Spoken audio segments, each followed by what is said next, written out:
നമസ്കാരം, കേരള ന്യൂസിലേക്ക് സ്വാഗതം. ഇസ്രായേലിലെ തീവ്ര ഓർത്തഡോക്സ് വിഭാഗമായ ഹരേതികളെ നിർബന്ധിത സൈനിക സേവനത്തിന് വിധേയമാക്കുന്നതിനെതിരെ പ്രതിഷേധം ശക്തമാവുന്നു. കഴിഞ്ഞ ദിവസം 1000-ഓളം വരുന്ന ഹരേതി ജൂത യുവാക്കളെ സൈനിക സേവനത്തിന് അയക്കണമെന്നാവശ്യപ്പെട്ട് നിർദ്ദേശം ലഭിച്ചിരുന്നു. ഇതേ തുടർന്നാണ് പ്രതിഷേധം ശക്തമായത്. ഹരേതി ജൂതരെ നിർബന്ധിത സൈനിക സേവനത്തിന് വിധേയമാക്കുന്നത് തോറയെയും ജൂതമതത്തെയും നശിപ്പിക്കുമെന്നാണ് പ്രതിഷേധക്കാർ പറയുന്നത്. പുറത്താക്കപ്പെട്ട മുൻ പ്രതിരോധ മന്ത്രി യോവ് ഗാലന്റിന്റെ ഭരണ സമയത്താണ് 7000-ഓളം വരുന്ന ഹരേതി ജൂതന്മാരെ നിർബന്ധിത സൈനിക സേവനത്തിന് വിധേയരാക്കണമെന്ന് ഉത്തരവിട്ടത്. ഇതിൽ 1000 പേർക്കാണ് കഴിഞ്ഞ ദിവസം നിർദ്ദേശം ലഭിച്ചത്. എന്നാൽ ഇസ്രായേൽ കാറ്റ്സ് പുതിയ പ്രതിരോധ മന്ത്രിയായി ചുമതല ഏറ്റെടുത്തിട്ടും ഈ നിർദ്ദേശത്തിൽ മാറ്റം ഉണ്ടായിട്ടില്ല. പ്രതിഷേധക്കാരും പോലീസും തമ്മിൽ നഗരത്തിന്റെ വിവിധ ഭാഗങ്ങളിൽ ഏറ്റുമുട്ടലുണ്ടായി. ടെല്ലവീവിന് സമീപമുള്ള ബെനിൽ ബാക്കിഡയിൽ 100 കണക്കിന് പേരെ ചേർന്ന് ഹൈവേ ഉപരോധിച്ചു.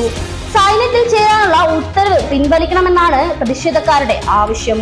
സൈനിക സേവനത്തിൽ നിന്ന് പിന്മാറുന്ന ആളുകളുടെ പാസ്പോർട്ടും ധനസഹായവും റദ്ദാക്കണമെന്ന കഴിഞ്ഞ ദിവസം പ്രതിപക്ഷ നേതാവ് യായിൻ ലാപിഡ് ആവശ്യപ്പെട്ടിരുന്നു.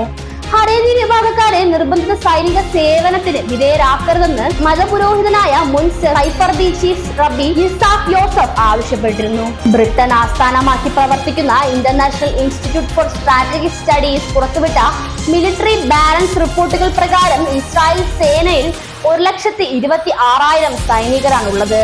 നാവിക സേനയിൽ 9,500-ഉം വ്യോമസേനയിൽ 34,000 പേരുമുണ്ട്. ആകെ മൊത്തം 1,69,500 സജീവ ഉദ്യോഗസ്ഥർ.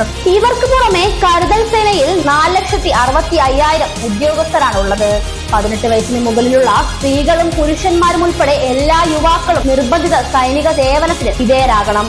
ചില സാഹചര്യങ്ങളിൽ ഇസ്രായേൽ യുവാക്കൾക്ക് ഇളവുകളും നൽകാറുണ്ട്. കഴിഞ്ഞ ജൂണിലാണ് ഹരേതി ജൂതന്മാരെ നിർബന്ധിത സൈനിക സേവനത്തിന് വിധേയരാക്കണമെന്നാവശ്യപ്പെട്ട് സുപ്രീം കോടതി ഉത്തരവ് പുറപ്പെടുവിച്ചത്.